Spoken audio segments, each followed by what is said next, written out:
Vamos ler a palavra de Mateus 15, 18. Antes de nós lermos, certa vez, o Senhor Jesus, ele disse a um paralítico que foi curado o seguinte. Jesus disse para ele a seguinte frase, o seguinte versículo, para nós meditarmos nisso. O Senhor Jesus disse ao paralítico: vai e não peques mais, para que não suceda coisa pior. Mas aquele homem, se não me falha a memória, ele era paralítico de nascença. E para aquele homem, o que seria pior que isso? Bem, nós sabemos que o Senhor Jesus estava se referindo justamente à condenação da alma, que é pior do que qualquer coisa, de qualquer sofrimento que a pessoa possa viver nesse mundo. Porque, por mais que a pessoa ela passe por uma situação nesse mundo, nós sabemos que isso não vai durar toda a vida. Quer seja o problema em si, quer seja a vida em si. Aquilo não vai durar toda a vida. Por isso que Deus nos dá, quando a pessoa recebe o Espírito Santo, um dos frutos, dos 9 frutos do Espírito, é a pessoa ter longanimidade, paciência, para esperar que certas coisas aconteçam, porque na vida nós sempre vamos enfrentar situações que não esperamos. Nós não podemos achar que no mundo em que vivemos, na vida em que vivemos, nós não teremos lutas. Sim, teremos. Não teremos desafios? Sim, teremos. Claro, teremos vitórias também. Teremos honra também. Está escrito: eu honro os que me honram. Teremos vitória. Se Deus é por nós, quem será contra nós? Ou seja, é um processo, é uma luta, é uma vitória, é um desafio, é uma conquista. Mas eu tenho que ter consciência que, é óbvio, quando tudo vai bem, é fácil crer em Deus. Quando tudo vai bem, é fácil falar de Deus para as pessoas. Quando tudo está a meu favor, é muito fácil eu acreditar na promessa, eu agradar a Deus com as minhas ofertas, eu falar de Deus, eu andar cantarolando por aí, em minha casa ou no trabalho, é muito fácil. Quando tudo vai bem, é óbvio. Quando a correnteza está levando, você nem precisa nadar. Você só abre os braços e vai. Quem aí já andou? Quem aí já esteve em algum rio de correnteza? Quem já nadou em algum rio de correnteza, não? Você não teve infância não, né? Mas tudo bem. Quem já nadou num rio de correnteza? Então, quando a correnteza, quando você está indo a favor da correnteza, precisa de algum esforço? Você só abre os braços e vai. A correnteza está te levando. E aí você vai, que maravilha, olha que coisa boa. E quando você tem que nadar contra a correnteza? Quem já nadou contra a correnteza? E olha, não é fácil não. Você dá 10 braçadas e não sai do lugar. Você nada. Meu Deus. Se não nadar, tu vai contra, tu vai para trás, tu anda para trás. Então, agradar a Deus quando as coisas estão boas é fácil. E é aí que você vê a maturidade espiritual de muita gente. A maturidade espiritual de uma pessoa é quando vem as lutas. Porque quando vem as lutas, ali realmente fica evidente se aquela pessoa, ela crê em tudo aquilo que ela ouve. Fica evidente se ela pratica tudo aquilo que ela tem ouvido. Porque é muito fácil dar glória a Deus, aleluia. É muito fácil. O que nós mais vemos aí são pessoas dando glória a Deus, aleluia, glória a Deus. Mas quando vem a luta, o deserto, as tribulações, que é o momento de plantar, porque quem planta, escolhe, quando vem um momento em que ela vai subir mais um degrau da vida dela, porque toda luta tem uma vitória, toda tempestade depois vem o quê? Vem a bonança, vem a tranquilidade. Então, quando chega o momento de subir um degrau, quando chega o momento de avançar, a pessoa desiste, ela olha para trás, ela recua. Então, um dos frutos do Espírito, a paciência, a longanimidade, faz a pessoa pensar antes de tomar qualquer atitude. Ela pensa. Então, ela avalia. E é essa a mente de Cristo, né? A mente de Cristo, está lá escrito em Romanos 12, transformai-vos pela renovação da vossa mente, para que experimenteis a boa, a perfeita e agradável vontade de Deus. Então, a mente nova faz a pessoa transformar qualquer situação da vida dela. Porque a mente nova faz com que eu pense, e pensando, avaliando em tudo, pensando na promessa, pensando na minha comunhão, pensando nas minhas experiências, eu chego à seguinte conclusão: o Deus que foi comigo lá atrás vai ser comigo agora. O Deus que me prometeu é fiel. O Deus que já me honrou, agora Ele não vai deixar de me honrar. E não apenas no sentido de eu saber que Ele é fiel, também no sentido de eu avaliar a minha vida diante dEle. Espera aí, não está dando certo, não está acontecendo, mas como que eu estou procedendo diante de Deus? Eu estou sendo honesto, fiel, justo, verdadeiro? Ah, não. Lembra que o rei Belsazar, quando estava festejando com o que era de Deus, apareceu uns dedos na parede que escreveu lá umas palavras, não sei se era em hebraico, não sei se era na língua dos babilônicos, não sei. Eu sei que o que estava escrito era o quê? Pesado, foste na balança e achar de falta.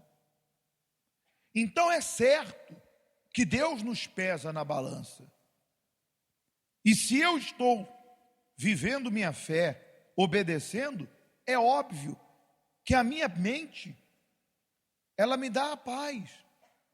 Porque entenda, paz não é você ter o descanso. Existem pessoas que pensam que paz, ela ter um dia de folga ou descanso.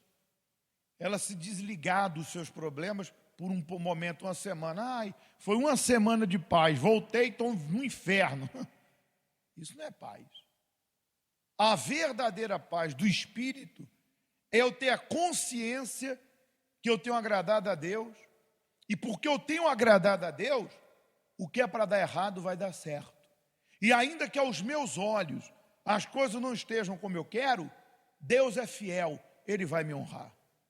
Agora, quando eu não obedeço, quando eu estou pesado na balança, ou eu me peso nessa balança e estou em falta, eu não tenho paz. Por quê? Porque dentro de mim há algo que diz, olha, você é o responsável por isso. Você sabe o caminho. Abre mão desse sentimento, abre mão desse pecado, abre mão desse vício, abre mão dessa fraqueza. Se entrega no altar. Se eu digo, eis-me aqui, para a vontade de Deus, então cumpre isso que está escrito no Salmo. Entrega o teu caminho, confia nele, que o mais ele fará. Então a paz é a certeza de que eu estou fazendo a minha parte e Deus não vai falhar na dele, porque Deus não falha. Ah, mas me falaram isso, ah, mas me disseram aquilo. Não tem o A e nem o B, nem o C, nem o Z, nem o X. Estou na mão de Deus, eu estou em paz. Eu estou em paz comigo. Eu estou em paz com a minha consciência. Ninguém é perfeito. Não estamos falando de perfeição. Estamos falando de uma consciência em que você está a fazer a coisa certa. Porque quando diz respeito a não sermos perfeitos, é porque estamos sujeitos a errar, mas não viver no erro. Viver no erro não é imperfeição, é falta de compromisso com quem? Com Deus. Então, a partir do momento que eu tenho essa consciência, eu tenho essa mente, eu transformo toda e qualquer situação. Transformai pela renovação da vossa mente. Eu avanço. Eu não fico na posição de vítima, me lamentando, contando minha história para todo mundo ter dó de mim e me ajudar. Não. Eu sei que Deus está comigo. Como disse Davi, Deus está comigo. O que me poderá fazer o homem? Agindo ele, quem impedirá? Então aquela luta não é para a vida toda. Eu estou passando pela tempestade, não vou ficar nela. Eu estou passando pelo deserto, eu não vou ficar nele. Deus está comigo. E é essa mesma consciência que nos faz entender que, vamos ler Mateus, Jesus disse, mas o que sai da boca procede do coração, do interior. Isso contamina o homem, porque do coração procedem os maus pensamentos, mortes, adultério, fornicação, furtos, falsos testemunhos, blasfêmia, e aí por diante, né? São essas coisas que contaminam o homem. Mas comer sem lavar as mãos, isso não contamina o homem. Jesus se referia aos discípulos nessa ocasião. Muito bem, veja que interessante, para buscarmos a nossa salvação, nos rendermos aos pés do nosso Senhor. Veja que interessante o que Jesus falou. Aqui está o nosso inimigo. O nosso inimigo não são as pessoas, embora existem pessoas que se declaram inimigas nossas. O nosso maior inimigo não é o diabo, porque ele já foi vencido na cruz. Ele não tem poder sobre o fiel. Claro, ele faz o trabalho dele. Qual é o trabalho do diabo? Sugerir, tentar. Qual o trabalho de Satanás? Oferecer pensamentos, ideias. Quem planta, colhe. A pessoa, como diz ali, que dá ouvidos, no fundo, ela está dando ouvidos porque aquilo lhe agradou. Agradou a sua carne. E ela quis se render. Mas o nosso maior inimigo não é o diabo. Tem gente que endeusa Satanás, essa é a verdade. Tem pessoas que valorizam o que ele faz, como se ele tivesse todo o poder. O poder de Satanás foi tirado. Ele não tem poder nenhum. Ele tem força na vida daqueles que lhe agradam. Aí é óbvio, né? Mas o nosso maior adversário é o nosso interior, como acabamos de ler. É o nosso eu, o nosso querer, a nossa vontade, que nem sempre está de acordo com a vontade de quem? Que nem sempre está de acordo com a vontade de Deus. Por quê? Porque é óbvio que o nosso interior, o nosso ser, aqui fala coração, a nossa pessoa, o nosso eu, vai ser, podemos assim dizer, tentado pelas coisas do mundo. Eu estou salvo hoje, mas eu tenho que me manter salvo, por isso que estamos aqui, para meditar, para nos derramar diante de Deus. Mas amanhã ou depois, alguém vai se levantar contra você, e aí vai vir um sentimento de ódio. O teu eu vai querer que você odeie, guarde mágoa. E aí tu vai ter que lutar contra o diabo? Não, você vai ter que lutar contra você mesmo. Amanhã ou depois, você que é casado, casada, nós sabemos muito bem que ao longo dos anos, o casamento não é só paixão. Aquela paixão do início, aquilo ali acaba, porque aquilo é um sentimento carnal. O que permanece é o verdadeiro amor. E aí amanhã ou depois o diabo, querendo te oferecer algo novo, né? Porque o ser humano aí fora vive em busca de algo novo, diferente, algo mais entusiasmante. O diabo vai colocar no teu caminho um outro homem, como uma outra mulher, e vai dizer, olha aí, olha que tu arrebenta, olha aí, que você não é fraco não, tá vendo? Olha aí, tá dando mole para você porque tu é a pessoa, olha aí, do jeitinho que você gosta. E aí tua carne, de repente, sendo tentada, não sei, pelo que você tem passado, o diabo vai dizer, olha aí, já que você não é valorizada, olha aí, olha essa pessoa aí. E aí, o teu maior inimigo não é o diabo não. O nosso é você resistir àquela voz que está sugerindo a você para que você cobice, para que você se entregue às paixões da carne. Amor, depois, você que precisa de dinheiro, Satanás vai oferecer para você um bom negócio, dinheiro fácil, rápido, de maneira que você vai conseguir resolver boa parte dos seus problemas. Teu inimigo não é Satanás, é que aquela cobiça, aquela sugestão é muito boa. Afinal, olha o que vai entrar na sua conta. Você vai conseguir resolver os problemas. E é nessa que Jesus avisou, que o mal não está fora. O mal está onde? Dentro. Mas como assim? O mal está dentro de mim? Sim, quando você se entrega às vontades da carne, às paixões, às fraquezas. E por que nós estamos aqui, nesta tarde? Para pedir que a nossa carne seja anulada, neutralizada, e o nosso espírito reine, cresça, se fortaleça a cada dia. Como diz Romanos 8, que os que andam no espírito jamais satisfarão a vontade da carne. Romanos 8, não estou falando de Gálatas, que também se refere no capítulo 6. Aqueles que andam no espírito, esses agradam a Deus. E é por isso que a gente está aqui. Para pedir misericórdia a Deus, porque não somos o quê? Nada.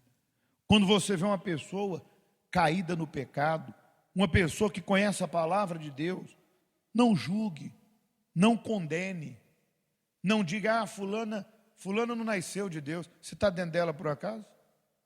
Eu já vi muitas pessoas falarem isso. Eu já vi muitas pessoas que, porque o outro ou a outra, que era, seja o que for, pastor, bispo, obreiro, caiu no pecado.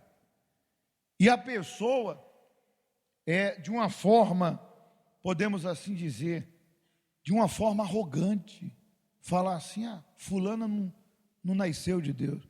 Mas peraí, você está dentro da pessoa para saber se ela não nasceu? Por acaso você está dentro dela para saber se ela não nasceu? Aí a pessoa vai argumentar o seguinte, mas se ela caiu porque ela não nasceu. Ué, mas não foi isso que Jesus falou. Jesus falou, quem está de pé, cuide para que não caia. O apóstolo, através do Espírito Santo, disse, não apagueis o Espírito. Há aqueles que não nasceram? Sem dúvida. E quem não nasceu sabe. Quando você vê o testemunho de uma pessoa que voltou, ela própria sabe se ela era nascida ou se não era. Quem sou eu para dizer que ela não era?